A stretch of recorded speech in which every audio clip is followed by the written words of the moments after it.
inaugural function of AICTE sponsored 1-week online short-term training program on computational fluid flow and heat transfer phase 1 from 24th to 29th August 2020, organized by Department of Chemical Engineering, Gayatri Vidya Parishad College of Engineering, Autonomous, Visakhapatnam.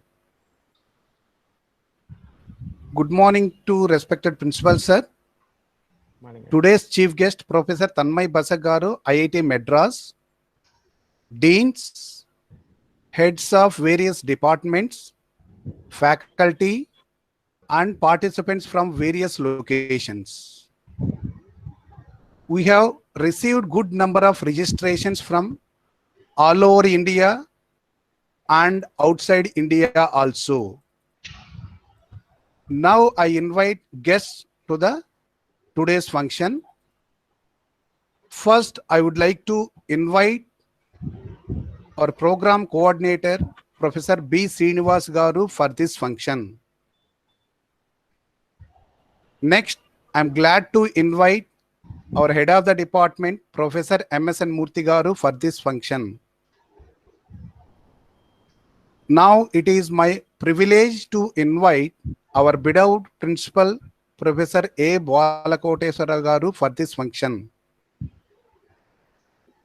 Now, I consider it a great honor to invite the today's chief guest, Professor Tanmay Basak, IIT Madras garu, for this function. Now I request our program coordinator, Professor B. Srinivas garu, to give the opening remarks and workshop schedule. Sir, please, sir.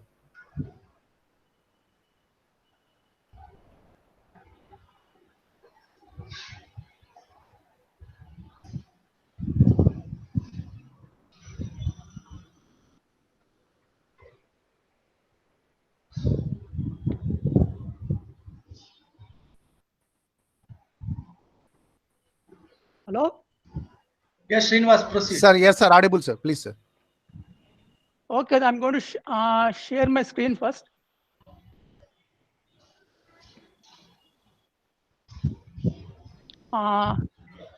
Is my screen visible, sir?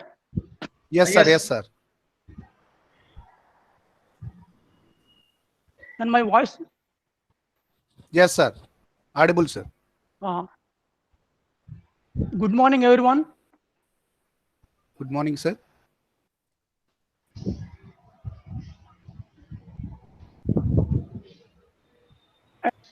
And a warm welcome to all my HODs, deans, and the participants for this one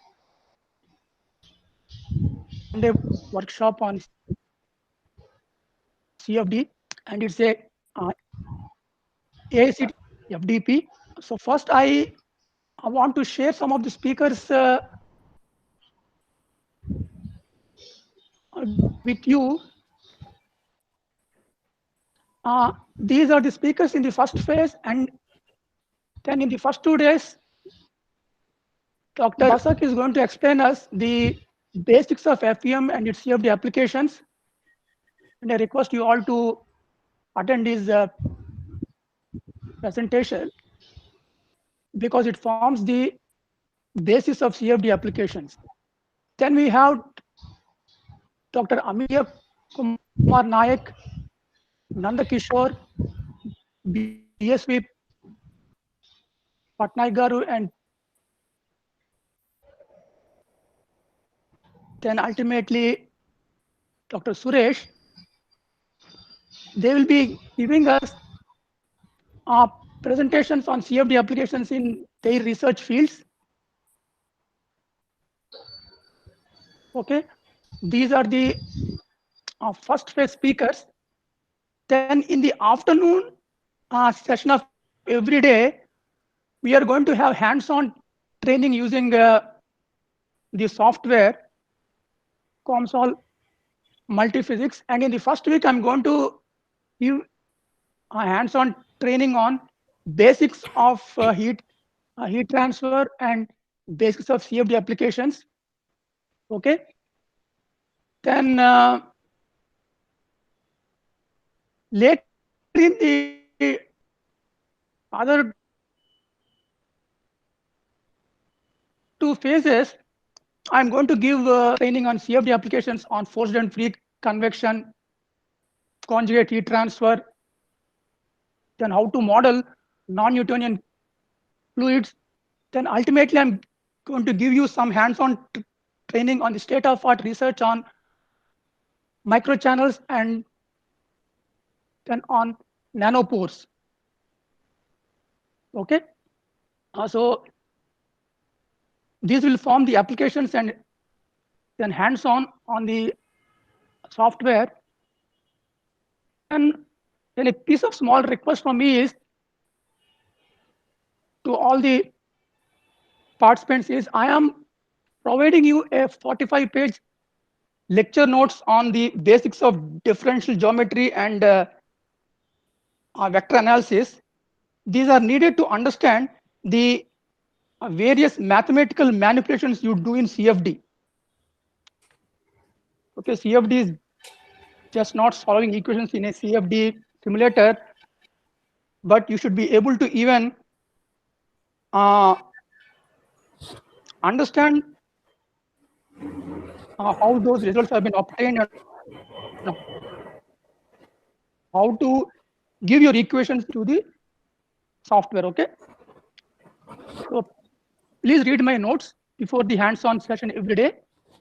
Then a small piece of advice is, this learning something new is not so easy. It needs a lot of effort and sacrifice. Okay. Then to really do research in this hardcore mathematical area called CFD, you need to put in a lot of hard work, and you then have to learn from the past mistakes you have done during the usage of these softwares. Okay. That means you can't make the same mistakes and repeat these mistakes every day whenever you're using this software. Okay. So if you can endure all these pains and hardships, then I'm sure you will have a great research career in CFD. Thank you. Thank you, sir, for your opening remarks and schedule. Yeah. Now I request our head of the department, Professor MSN Murthy Garu, to address the gathering. Am I audible? Yes. Yes, sir. Yes, sir. Please continue, sir. Respected Principal Garu, Balkoteswara Garu, today's chief guest and resource person, Professor Tanmay Basak, IIT Madras, Program Coordinator, Dr. P. Srinivas, Deans, HODs, and my dear colleagues, participants from various locations. Good morning to one and all present here. As we are all here for the inaugural function of computational fluid flow and heat transfer phase 1, an AICT funded 1-week online short-term training program STTP organized by the Department of Chemical Engineering. So I welcome you to the Department of Chemical Engineering at Gayatri Vidya Parishad College of Engineering, Autonomous. The department was established in the year 1996. It has highly qualified faculty members. Out of 14 faculty, 9 are PhDs and experienced from diverse research areas. And the department has completed 4 AICT projects worth of 40 lakhs. And the department has been accredited by NPA 3 times under OBE. And good number of students are getting placed on campus in softwares like TCS, Wipro, CTS, Infosys, and in core companies like NFCL, Tech and Fine Chemicals, pharma industries. And also the department is encouraging the faculty to upgrade their domain knowledge and skills through faculty development programs and register for NPTEL AICT certificate courses. Our meritorious students are received Pratibha Award from AP government.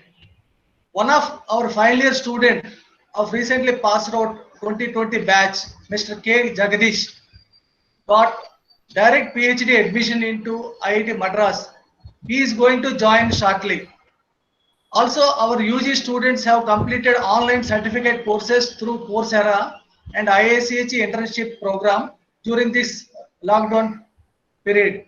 It is the encouragement of our principal sir and management to go for this kind of programs for the students to upgrade their knowledge during the lockdown period. And I must sincerely thank AICT for the support to conduct this STTP program. And also I must thank our dynamic principal sir and management for their continuous encouragement to conduct these kind of workshops. Also, I thank Professor Tanmay Basak sir from IIT Madras for sparing his valuable time to share his knowledge and experience in this area. Also, my sincere thanks to Professor B. Srinivas, Program Coordinator, for making this AICT STTP activity happen. I wish the participants will have a wonderful 6-day activity which will enrich the knowledge in the computational fluid flow and heat transfer. Last but not least, thank you all the faculty and staff organizers in spite of their online classes schedules. They have kept their sincere efforts to conduct this workshop in online mode. Thank you one and all.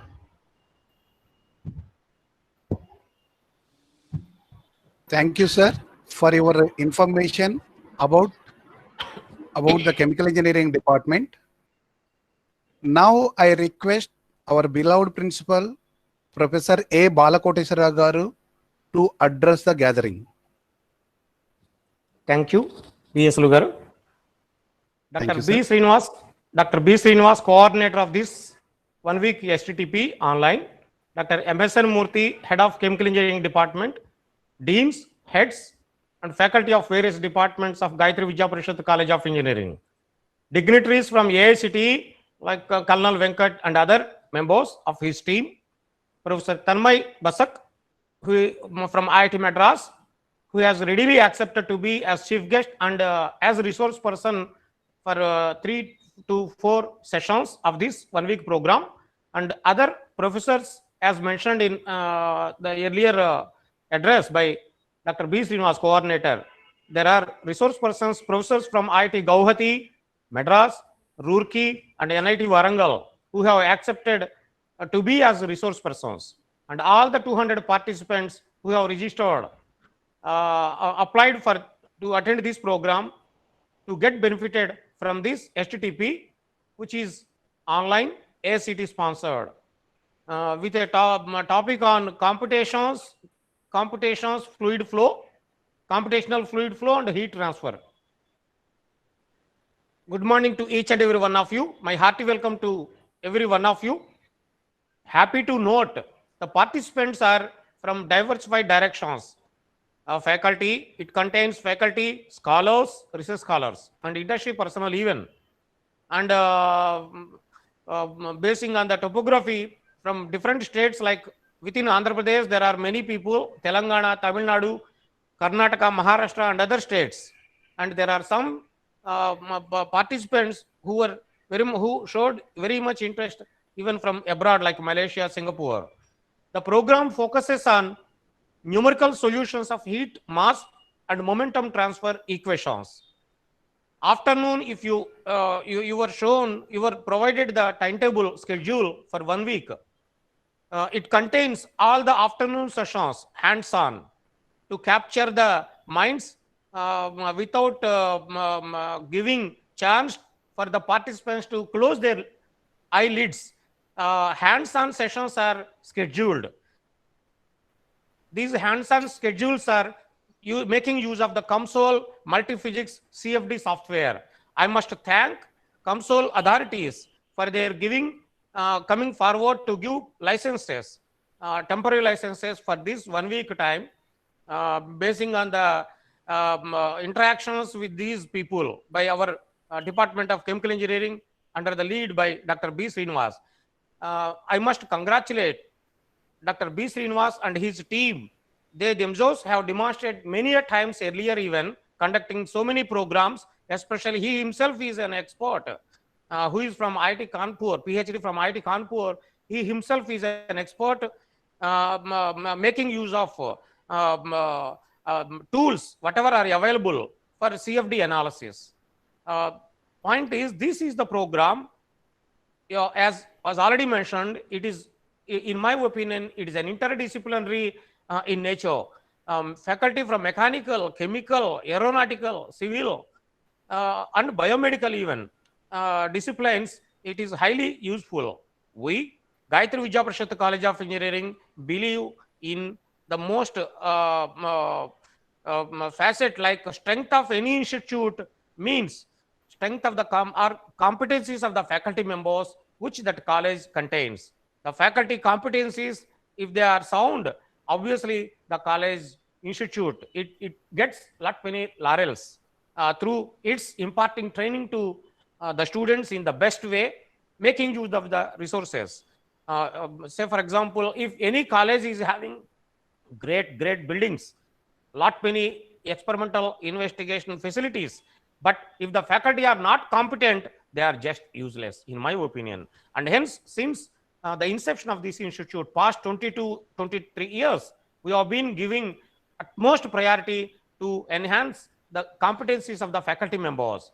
And in this line, of all the departments, whatever we are having here in our college, they try to give utmost priority to the faculty development. They themselves develop, then they try to help the other faculty members of other institute to develop, so that ultimately our end target is the young generation. They should get benefited, they should get laurels, they should give lot many credentials to the institute.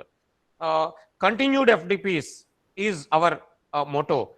My dear young all my dear participants, certificate based on the attendance and test performance will be provided to you. Please don't think registering will give you automatically the certificate. No, there are programs which we conducted earlier, even participation in a sincere, utmost effective manner is expected out of from all the participants.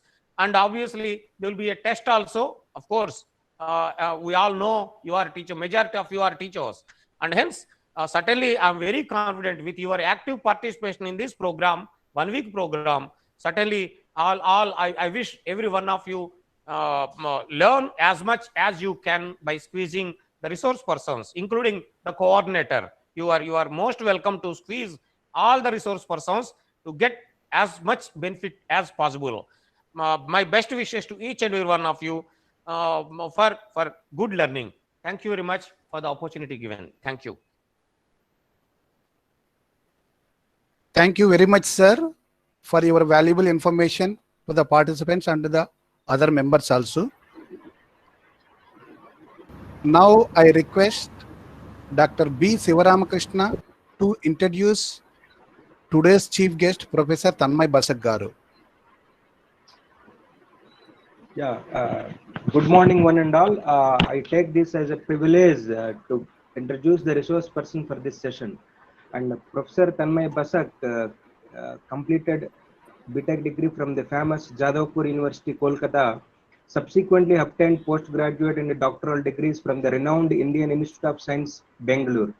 Later on, he completed 2 postdoctoral degrees from the University of Massachusetts and University of Houston. He acted as the visiting faculty for IIT Madras for some period, and then subsequently joined as the assistant professor. And later on, he got a direct promotion from assistant professor to professor based on his excellent research caliber. Most probably, he must be the one and only one person in IIT Madras history. He got many awards during his journey, like Herdley Award for Excellence in Basic Research in Chemical Engineering, NASA Scopus Young Scientist Award from National Academy of Science, Diamond Jubilee Young Achievers Award from Indian Institute of Chemical Engineers, etc. He is a prolific writer of research papers, and he published more than 300 papers. I do not know the exact number. And his research area has got a very good spread, like FEM, finite element method, and CFD, computational fluid flow and heat transfer, and CEM, that is a recent addition, computational electromagnetics and microwave assisted transport and this microwave heating, thermal management and energy flow and molecular simulation and air quality modeling.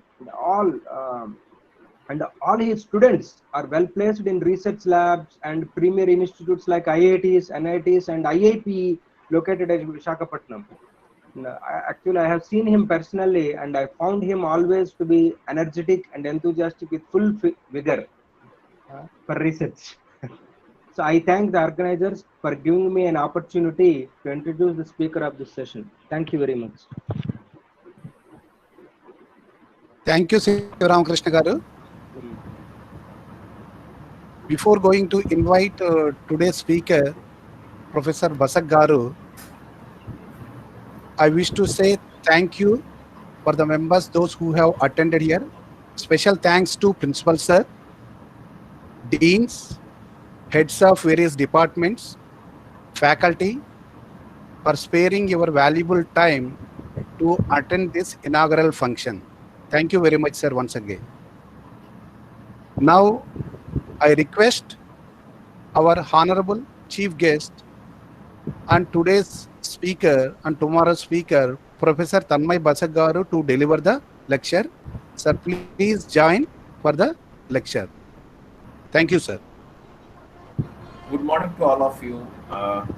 It is really a tough situation we are undergoing, but it is good that we are all united in academia with this Google Meet.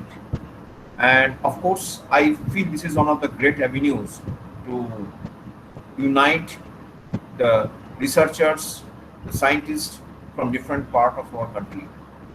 So this is one of my rarest examples. One of my rarest incidences actually is my second time I'll be delivering my lecture in Google Meet. And of course, I think personal interaction is one of the important criteria. But here, we can also do that. You can, in fact, during my lecture, I would appreciate people interrupt from different part, or you can send me a message. But thing is that if you interrupt, I'll appreciate better because I can directly respond to queries if you have any. And of course, good morning to all of you. This is a pleasure to give lecture, and I have plenty of materials on finite element method. In fact, I have been working on finite element method since 1992, so almost like 30 years. I solved many problems, and thing is that I had not used any software packages so far. I'll be telling all details, and here I will of course give you some kind of inspiration to how to develop simple finite element method code. So that means after the lecture, you will have some idea on how to do even FEM without writing program. So if you have that confidence, of course you can always use package for solving industrial problem. But we'll see that how things develop from basics of finite element, and which will lead you to the advanced knowledge of FEM. So I will just now go to my presentations, and I'll go to screen sharing mode. Okay, I will just go to my yes. Is it visible, my slides? Hello? Yes, sir. Yes, sir. Yes, sir. Yeah. Visible, sir. Okay, thank you. So I'll be having 3 parts of my finite element lecture. The first part, finite element method part 1, and the topics I would include, I would like to discuss mathematical preludes. I will talk about Taylor series, which is very important for any numerical techniques, talking about order of errors, finite difference I will be starting with, then I'll be going slowly to the residual method, and there are FEMs. We talk about FEM, but there are FEM comes from different perspectives. We have OC or FEM, orthogonal collocation FEM. We have control volume finite element, and we have hierarchy finite element. So I'll be discussing all details how FEM evolves and how the evolution of FEM is based on various numerical perspectives. So when you talk about the analytical solution and what is the perspective of numerical. So if you look at the differential equation, which is d by dx square equals to f, and which has boundary conditions x equals to, at x equals to 0 u equals to alpha, at x equals to l u equals to beta. So if you look at, there's a simple domain and simple problem, and if f is constant, of course you can get an analytical solution, no doubt about it. If f is simple function of x, yeah, some linear function, a quadratic function, no problem, we can still get an analytical solution. But if with a function of x and u, the system may become nonlinear in some cases. We have some function of derivative as well. Then in that case, analytical solution is not easy. I'm talking about this third item, if you just looking. And I'll just, here is the example. If you look at d2u by dx square, the x u to the power n plus x to the power n u. And this type of problem, you cannot solve analytically. In that case, you have to solve by numerical method. So let's look at the various numerical approaches. So first is analytical method. The solution can be obtained at any point within the domain. So when you have analytical methods, of course, we always prefer analytical method. Because analytical method, there is no approximation. You get solution directly, and at any point in the domain, we can get solution. But numerical method, the solution sometimes, for example, I will discuss all details. For example, finite difference method, we get solution at discrete points. Okay, solution will get at discrete points. And what actually happens? If you sometimes, if you want to get a solution at your chosen point, at the particular point, you may not have the grid, you may not have the solution. And in that case, what you have to do, you have to do some interpolation. Okay, so these are the sort of limitations we'll have, and I'll be discussing all details of the numerical techniques. So numerical methods can be subdivided in finite difference method, finite volume method, and of course finite element method. So all these techniques of numerical methods, if you look into, they are having a generalized category that we essentially have differential equations. Numerical method, what it does, the differential equation generally we talk about in terms of if you have some mathematics background, we talk about functional space. So functional space problem generally is a dimension is infinite functional space, and when you and what actually numerical methods do, they make the system very easy kind of system. That means it has got finite dimension in terms of vector space. So you get algebraic equation. So in a layman's language, the differential equation is converted to algebraic equation.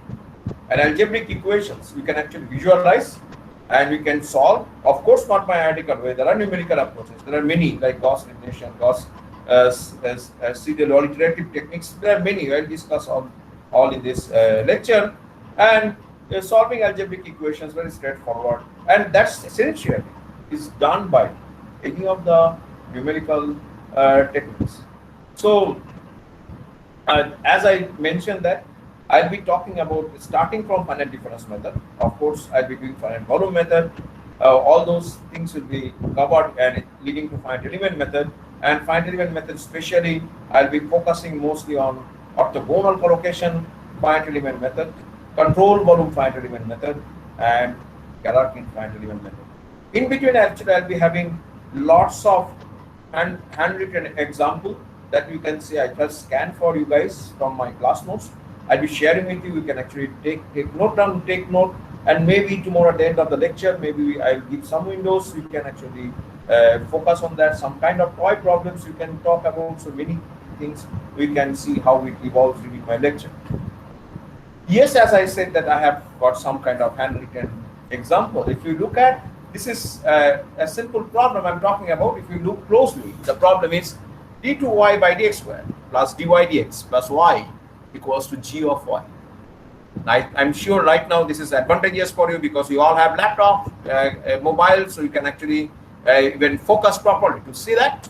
So d2 by dx square plus dy dx plus y equal to gy at x equals to 0. I have a generalized boundary condition alpha 1 y plus beta 1 y prime equals to gamma 1, and second boundary condition x equals to 1, which is alpha 2 y plus beta 2 y prime equals to gamma 2. So I'm just giving, I don't know talk details of a finite difference method because I'll be talking here how the basic of numerical technique, because we'll be doing CFD, we should be knowing the basics of numerical, which will lead to advanced knowledge. So basic is, very basic is finite difference method. So here you can see that a lot of circles actually I put, and that you have to focus because this is obtained from one of my assignment problems, and I just wanted to share from my class assignment. So if you look at, so what we actually do, the question comes when you have a finite difference method, and as I said, I will go back to my previous slide, and I said that I have a differential equation. I'll convert to algebraic equations, and that will lead to the solution of set of algebraic equations. Having said that, what actually I wanted here, that we have the differential expressions like d2y dx squared, dy dx plus y. If you look at, these are all differential expressions. So first thing is that this differential expression should be converted to algebraic expression. So simple thing actually I'll tell you that finite difference method can be addressed from the perspective of 10 plus 2 calculus. That means dy dx, you know that the definition is limit delta x tending to 0, delta y by delta x. That means if I have two values, one is y2 and one is y1, so it is y2 minus y1 by x2 minus x1. Okay, so if that delta x tending to 0, if you don't have the restriction, you can simply say dy dx nothing but y2 minus y1 by x2 minus x1. When you can do that?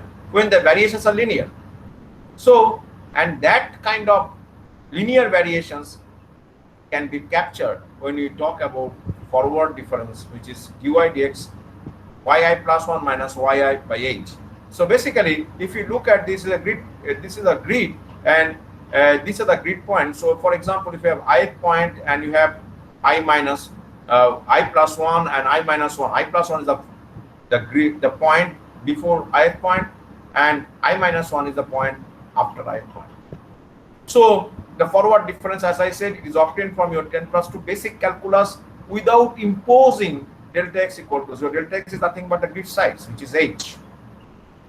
Now I will talk about, so when you talk about this derivative, the point is that if you don't have linear variation, you will have some type of error. So this error concept is very, very important because when you do this type of approximation and numerical techniques, there are is basically based on approximation, and sometimes approximation may be very perfect, sometimes approximation may lead to error, and the error can propagate and it can give erroneous solution. We have to know the error very carefully before proceeding further.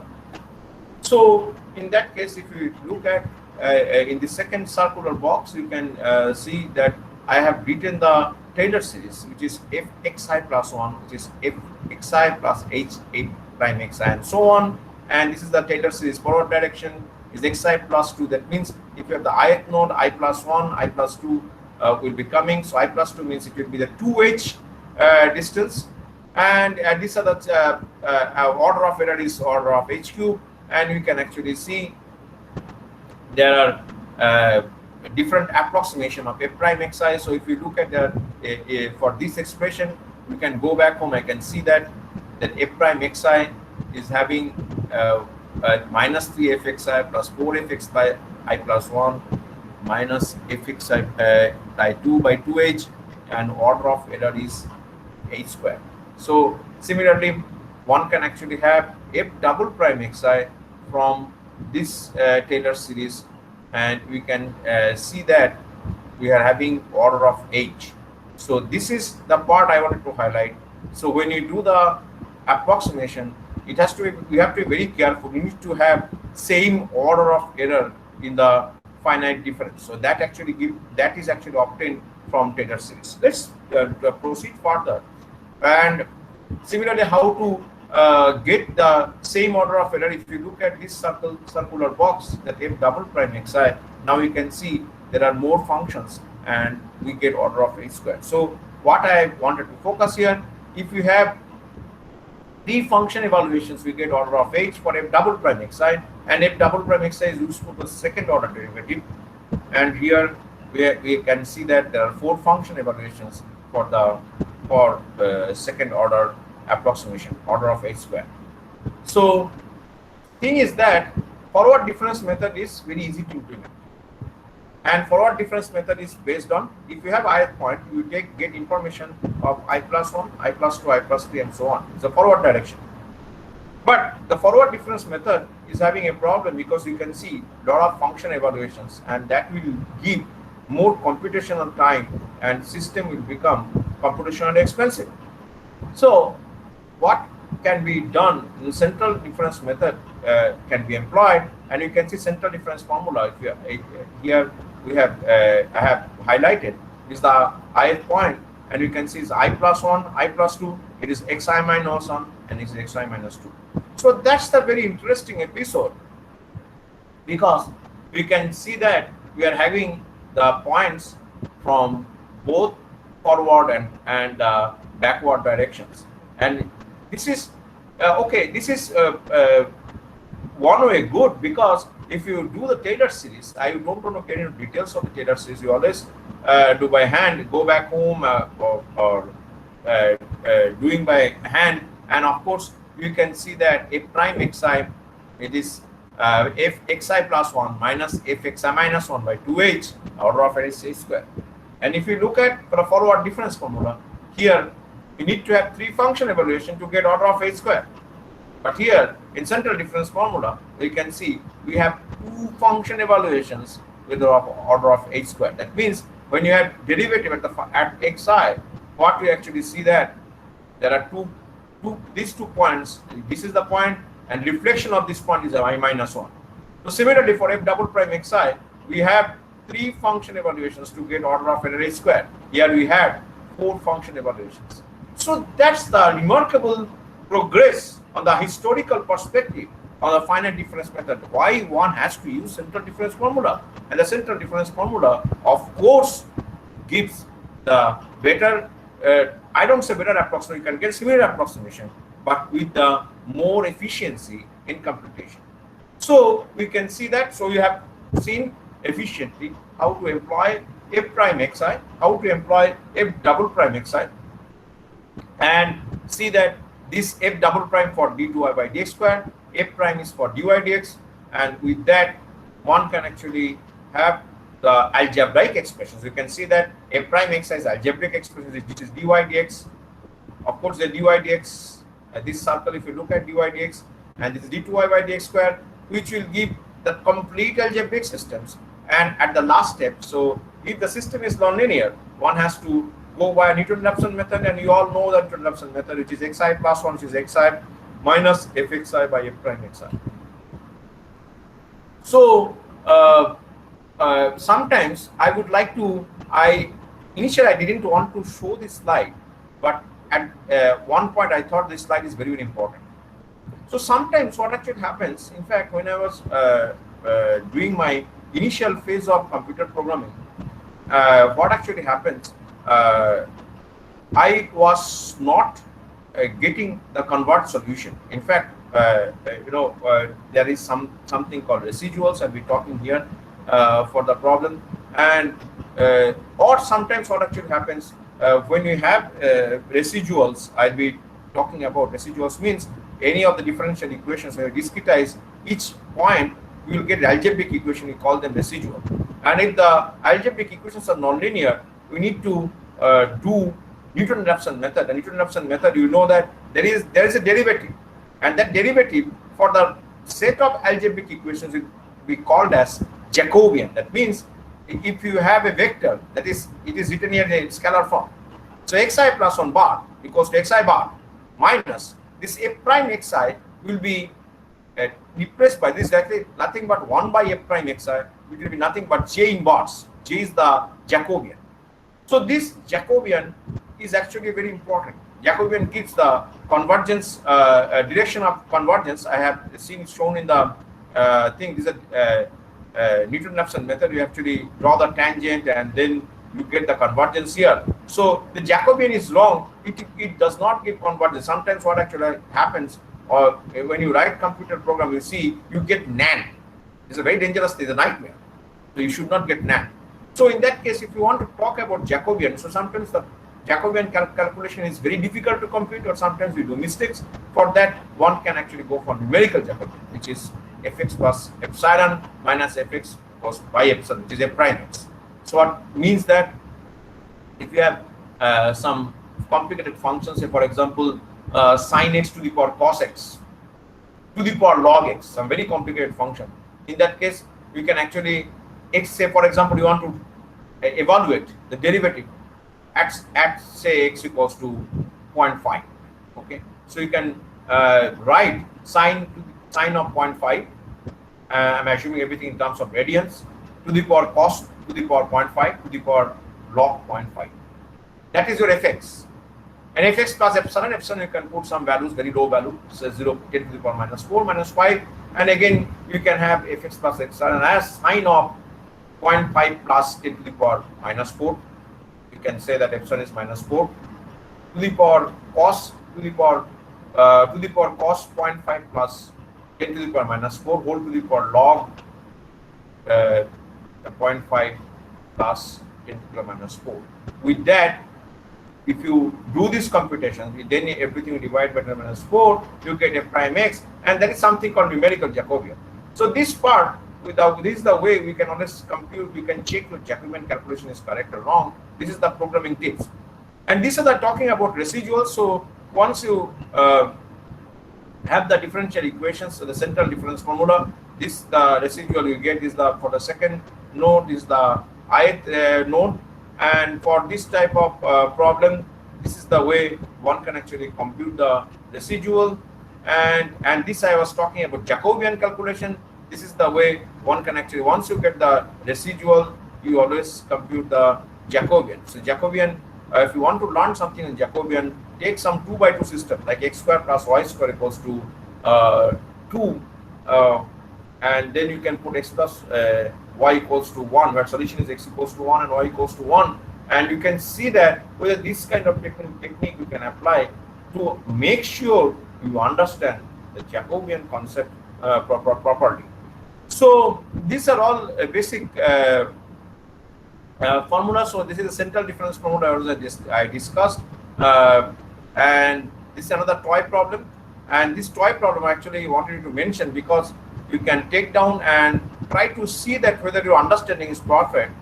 So look at this small problem, d2i by dx square equals to x, and this type of problem I'll be also focusing in my finite element method, and I'll show you this problem is so powerful to make sure to have the clear-cut understanding of finite element method.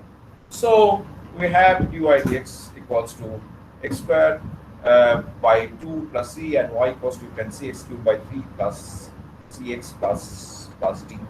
So this is the and you can see the top circle here. This is the analytical solution, and what actually happened, this is the what I wanted to do, that I wanted to investigate finite difference method in a very crude manner. That means finite difference method you can do by hand, and you can see there are only 3 nodes I have considered, x equal to 0, 0.5 and 1, and you can implement central difference formula. You can get residual at this point, and this point. So all these points you can have residuals, so you can do it at home, and then you can actually get the overall solution. So so that is the perspective of and if you can actually, you can have 3 points. I have given the solutions of analytical solution for the first one is for 3 nodes. So for 3 nodes we have the solution, and then you have the 4 nodes, we have the solution, analytical solution comparison, and we can see that if you apply 3 nodes and if you apply 4 nodes, of course 4 nodes will be the better solution, and you can do it in your leisure time and see that how finite difference method understanding is. So this problem is one of the toy problems, and what I wanted to say that if you look at analytical solution, which is very, very important, which is a cubic function. The cubic function, it also hints you that you need to have the 4 points to fit a cubic. So that means if you have the 3 nodes, it may not give the good solution. It can lead to error.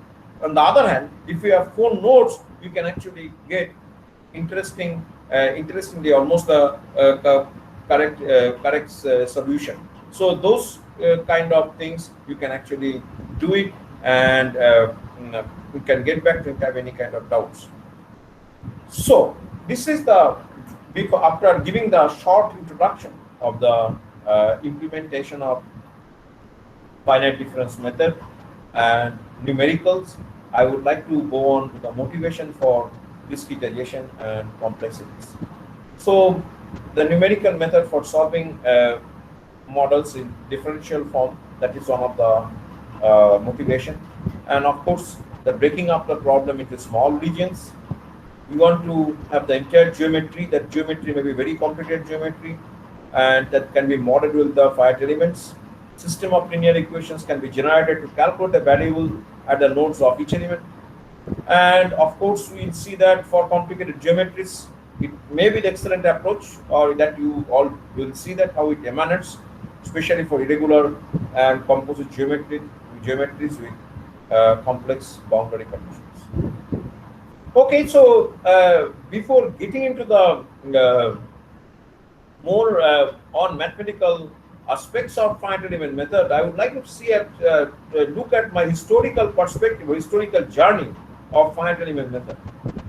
It was way back 30 years. I always tell everywhere when I give the lecture how my journey of finite element method. It was, I don't know whether it was accidental or not, when I joined ISC Bangalore to do my masters in 1992. My master's advisor asked me to a problem from nature. That means, and nature means, one example is honeybee. So what actually happens in North America where the temperature is very low, what actually happens, in fact, I have stayed in Massachusetts in my first postdoc, and I have seen the temperature, it goes to minus 30 degrees centigrade. And in that temperature, honeybees cannot fly, flight muscle cannot activate. And if they don't fly, nobody will deliver them food, and they will die without food, but they have to survive. This is all survival of the fittest, Darwin's principle. So what actually happens? So they form the swarm, and those swarm and what actually happens? Some 6,000 to 7,000 honeybees. Sometimes they will be clustering together from a branch of a tree, and they will do thermoregulation, and they will do metabolism. So in that case, they will generate the heat, and based on conduction, different layers actually heat will be transported, and then what actually happens, they disperse off for food, because they may reach sometime 34, 30, 35 degrees centigrade at a very cold temperature in North America, and with that their flight muscle will activate. It's wonderful. That is the way the honeybees would survive. So so what actually happens? This is, if you look at, this is one of the experimentalists, Dr. Bernd Heinrich, in 1981, so way back almost 40 years. He actually used some chain, so that here you can see that the honeybees actually, they come here and they form the cluster of bees, and then what actually happens, he put the thermocouple so that he can record temperature, and they form this is a kind of swarm, artificial swarm. And of course, this paper was published in Scientific American in 1981, and he measured the temperature profile within this swarm. This is a temperature profile, different temperature profile. So when 1992, when I joined for masters, and my master's advisor asked me to derive this temperature profile using finite element method. The thing is that when honeybee developed this swarm, they never knew it would be so difficult to do mathematical modeling. They happily developed the swarm. They have the temperature profile, but I had a real tough time to solve them using finite element method. This is a typical finite element method mesh, the half domain I generated. And this paper was published in Chemical Engineering Science 1996. And this is the finite element simulation that I actually showed here. And these are and dotted lines are the experimental data, and the solid dashed line at the numerical simulation, and the predictions were pretty well. So this is one of the motivation of my journey of finite element method. So next is terminologies, meshes, elements, and nodes. So basically, I showed you the nodes and I showed the finite element. So let's look at different terminologies. So we have the domain. The domain is basically a region under study with all the boundary conditions. We have the finite element, a part of region of domain, also called a subdomain. The finite element mesh, the collection of all finite elements. Nodes, elements are joined together at points called nodes. And finite element discretization is mesh generation, which is representation of domain as mesh, also called as mesh generation. So basically, this type of mesh is not that easy to generate automatically. There are ways I'll be discussing in this series of lectures how to generate automated mesh, and this mesh generation is nothing but this, which is part of finite element method. So steps of numerical processing for the problem. So you have pre-processing, you have conversion of differential equations to algebraic equations, or as I'm saying, mesh generation, and then processing part, which is solution of algebraic equations and obtain values of unknown coefficient nodes. We have the post-processing, get the values of system variables over the entire domain. So the problems I have solved so far: fluid flow, heat transfer, electromagnetism. Of course, structural mechanics is the part which actually is the first, where actually finite element method has been employed first, and these are all problems which evolve later. So these are the areas of the problems one can look at how to explore finite element method. So now I'll be switching. Before getting into details, I am now switching over the different aspects of mathematical aspects. So some of the terms we need to, at this point, I think we all need to know these terms before proceeding further of finite element method. So as we all see that we have a differential equation which is obtained, which are basically from the functional space. Algebraic equations, they're basically from the vector space. So and of course we all it is the right time to know about the vector space and functional space, so that we can have generalized format of finite element. So if you look at the vector space, is not that I just wanted to explain a simplified perspective, the collection of vectors under addition and multiplication operations. And any vector you can be expressed as a linear combination of basis vectors. So, and this is, we can see summation j goes to 1 to n, uj phi j, and phi j is nothing but basis vector. So this we all see in our textbook of 10+2 physics.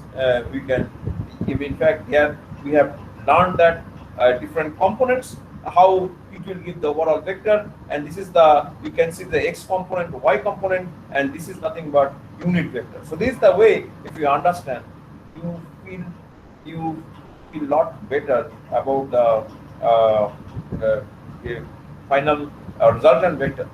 So once you know the vector, you definitely need to know the length of the vector.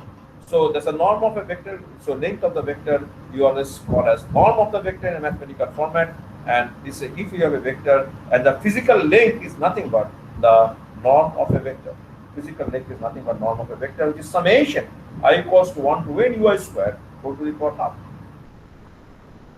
Next we'll be talking about the angle between two vectors. That's very, very important. We have the cross product and dot product. But basically in finite element method, we always go for a dot product. And dot product is quite often we write as inner product, which is u and v. And this is u and v are the two vectors. And it is summation ui vi bar. The v is the complex quantity. But for our case, finite element method, for this case, we don't have any complex quantity. So basically, this will lead to a scalar quantity, and for matrix operations, we can easily verify that. So, and this inner product concept is very useful, as subsequently if I see the orthogonal vectors means when the two vectors are perpendicular, the inner product is 0. And so this symbol we actually remember as less than and greater than symbol. This is the typical symbol we use for the angle between two vectors, we call as inner product. And inner product of u and v equal to 0.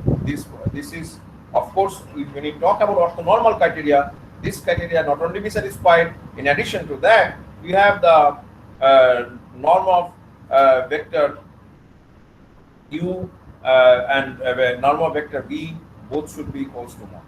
So orthonormal set of vectors, if you want to know, there's a simplest example is the x, y, and z axis 1, 0, 0, 0, 1, 0, and 0, 0, 1. You can see x, y, x axis, y axis, and z axis. These are the orthonormal set of vectors.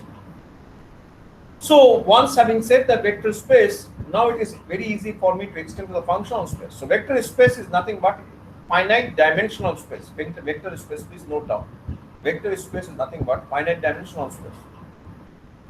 When you talk about a functional space, which becomes infinite. And what actually happens that, for example, if you let me come here. So here we have the vector space. We had u summation u j phi j. Here these are the components, and here, of course, so functional space you can think about infinite dimensional vector space. That's what I wrote here. The concept of vector space can be extended to functional space, where it is basically nothing but infinite dimensional vector space.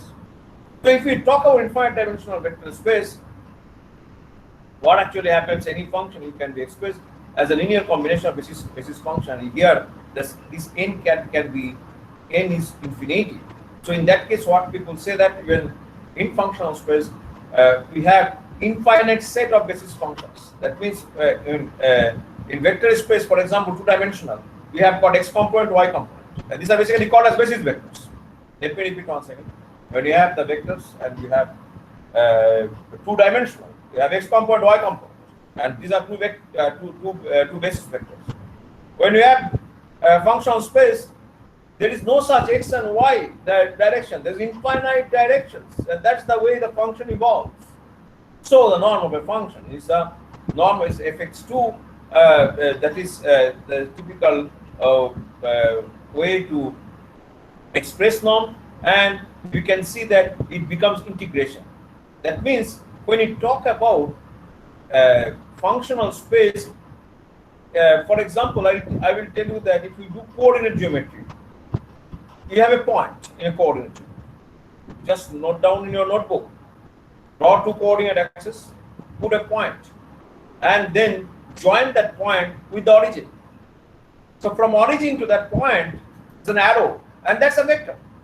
That means one particular point, we can see that that's a representation of a two-dimensional vector space. But when you talk about functional space, that will give infinity points in your coordinate geometry, and for that case, you need to have integration. When you have infinity points, we need to have integration to quantify, and that's the way non-wave function. So basically, for non-wave function, how we can extend this definition? This summation will be replaced by integration, and of course, when you have integration, we have the dx. and definitely we have fx square dx, and of course square root was there earlier, it is square root, and this is also square root. So this is the way norm of a function can be defined. Inner product, the same kind of definition, and in the place of summation we'll have integrals, and we can see that here also we have integral a to b fx dx bar dx, and what orthogonality of the functions. Now we can see that orthogonal functions always talk in terms of vectors, because if these two are the basis functions, like your infinite dimensional basis vectors, and these two are perpendicular functions, actually very difficult to visualize as perpendicular because we cannot see the vector, but we can now think in terms of vector to see that if they are perpendicular, this is the condition, and these are the classic example of the perpendicular functions or orthogonal functions. Now, this is one of the things I always do in the class. In fact, this is the way I always present how to construct orthogonal basis sets or orthogonal basis functions. So we have, for example, x1, x2, x3, x4. There are so many vectors actually, and they are not orthogonal. So my job is to construct orthogonal or orthonormal basis set. And there is something famous, you can always look into the Google, but you won't have the feeling. I just thought to share what actually I teach in the class, which is Gram-Schmidt orthonormalization, which I talk as Gram-Schmidt orthonormalization. What it does, draw this, you can draw this vector. This is the x1 vector I have, and what my initial objective is, you can see x1 and x2 vector, they're not perpendicular, they have some angle. So my job is that I want to replace x1 and x2 by two perpendicular vectors. My perpendicular vectors are e1 bar, the unit vector along direction of x1 bar, and I will have e2 bar. So e1 bar, e2 bar will be not only perpendicular, they are all unit vectors. And what I will do that, I will replace x1 bar, x2 bar by e1 bar, e2 bar, and they are basically called as orthonormal basis vectors. Okay, now we'll be also seeing how these basis vectors come. So this is a nice example it came, I was thinking to share with you. So this is my x1 bar, and this is the x2 bar. As I said, I will replace this entire thing as orthogonal. So x2 I want to replace as a combination of x1 bar and a perpendicular vector. So x2 bar, if I actually draw a perpendicular from x1 to x2, from x2 I draw a perpendicular to x1. So I will see that of course it won't join x1. This is the physical length, and this is the u1 bar is actually the unit vector along this.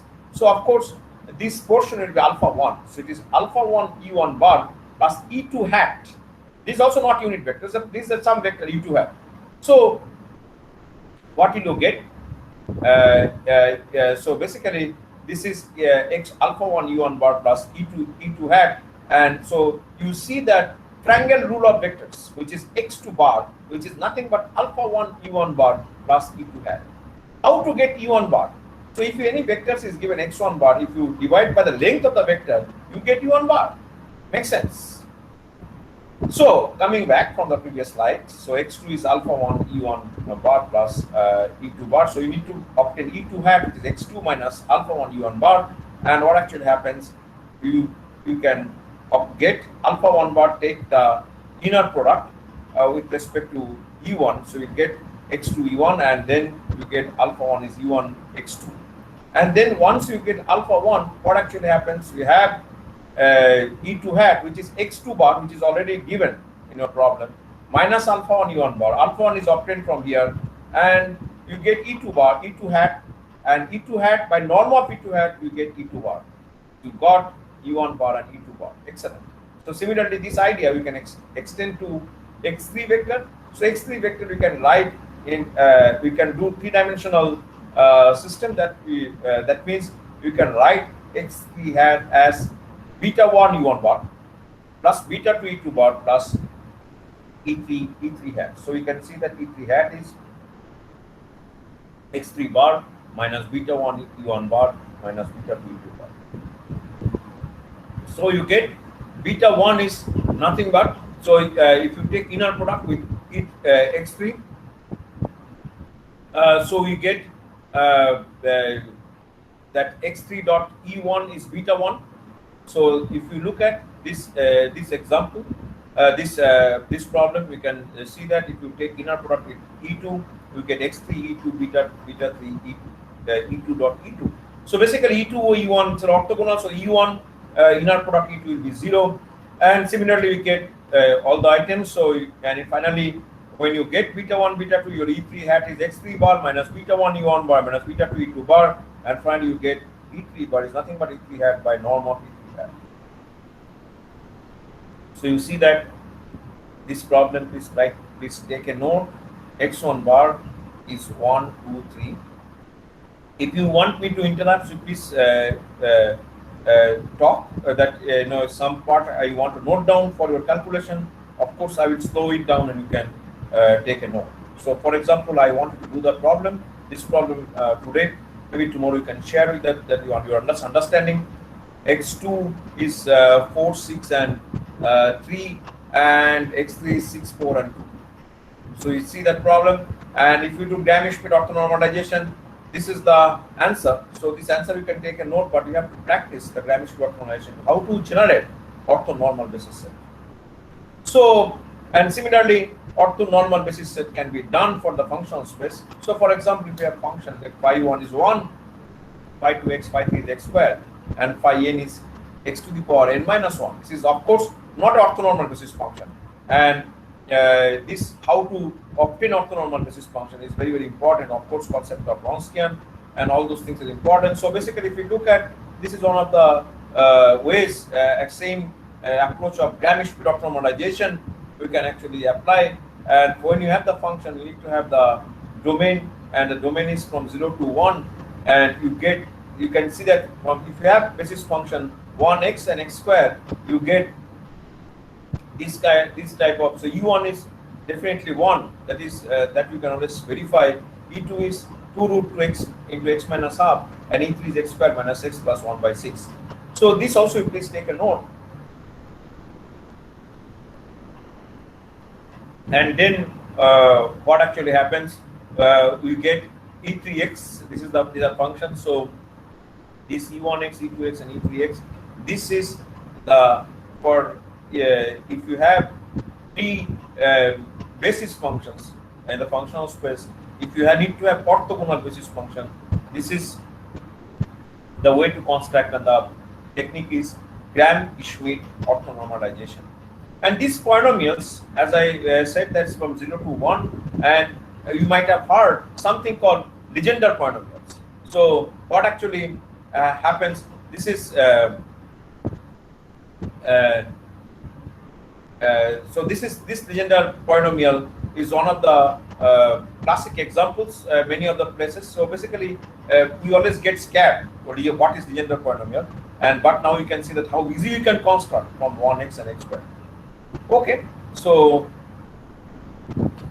now we have orthogonal basis functions, -1 to +1. Also one can generate. I don't want to get into much details. So same problem, 1x x square. If you look at, and this is the concept actually used for the to obtain Gaussian quadrature points when you do the, and Gaussian quadrature points are very, very important to have the this Gaussian quadrature is very, very important to do the integrals in finite element method. So orthogonal basis functions, polynomials. So this is one of the summaries. We can always have Legendre polynomials, Chebyshev polynomials, Hermite polynomials. So these are the basically outcomes of the Gram-Schmidt orthonormalization. So next we are going to mathematical preliminaries, differentiation and integration. This is one of the important aspects. One could see that the product rule of differentiation, which is ddx of ub, u dv dx plus v du dx, and v du dx ddx uv mat. So this is last step actually we use quite often for the finite element method. So numerical integration evaluation of integrals, the approximate values wherever an analytical solution is not possible. As I said that we do trapezoidal, Simpsons and Gaussian quadrature is one of the most acceptable format for integration. As I said, Gaussian quadrature, so I wanted to spend some time. It is approximation of integral by weighted summation. And so what actually happens is any of the integrals, like any of the integrals, for example, trapezoidal, Simpsons, we can write always in terms of summation and the weighting function. But what actually happens, trapezoidal and Simpsons, why that's not so much accurate like Gaussian quadrature? Because we are specifying the weighting function and the function. And what actually happens for Gaussian quadrature, this we are actually solving for, and that gives more and more accuracy. So in that, what actually happens, we have the 2-point Gauss quadrature. Hello, I'm getting a lot of background noise. Can you please minimize that? Hello? Hello? Sir, Pradeep garu. Yes. Yes, sir. Please, sir, proceed, sir. Yeah. Okay, so two Gaussian quadrature points, and these are the 2 points and with the -1 to +1 integral, and this is the weighting. This is the weighting function. So remember that when you solve it, you get much accuracy. So you have seen that Gaussian quadrature. These are the 2-point Gauss quadrature, 3-point Gauss quadrature. This is one of the demonstrations, and you see that is the exact value for this integral is 2, and numerical value is 1.998. So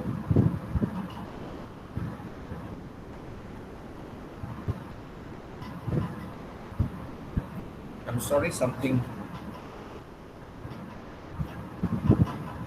Just a minute.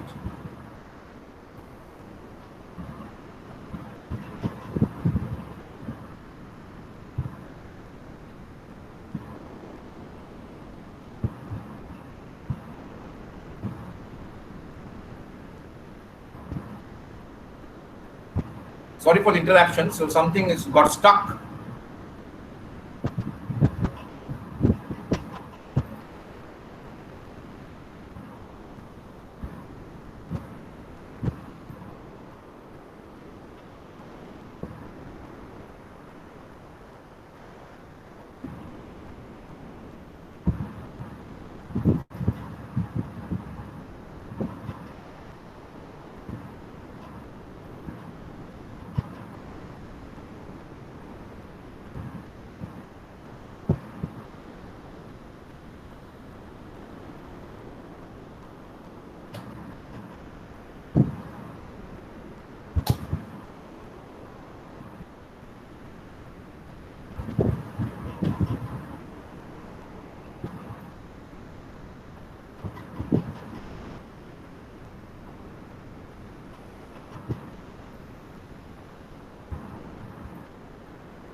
All can see that right now? Hello? Hello? Now we can see Sir, it. yes, sir. Yes, sir. We can see it. Yes, sir. Yes. Proceed, sir. Yes. Sir, yes. Yes. Sorry for the interruption. Okay, so orthogonal polynomials I was covering through, and then I was so basically 3-point Gauss quadratures, and this another preliminaries are basically for solving algebraic equations. We already discussed about the Jacobian matrix, and so basically when we have the multiple algebraic equations, we always talk about Gauss Jacobian matrix, the residuals, and we get the solution. So I think I would like to take 5 minutes break here, and then we'll be starting around 11:05. Is that okay? Hello. Hello. Yes, sir. Yes, sir. Hello. Sir, Yeah, please respond to me because I know. Yes, sir. Yes, yeah, I'll be joining the meeting at 11:05. Okay. Yes, sir. Thank you, Okay, sir. okay, Thank you, okay. sir. We'll Okay. come again. Okay. Sir, thank you, participants, sir. We'll back again in 5 minutes. So we'll take 5 minutes break, sir. Thank you, sir. So please join us after 5 minutes. No, it looks like he's having some internet connectivity problems. Hello?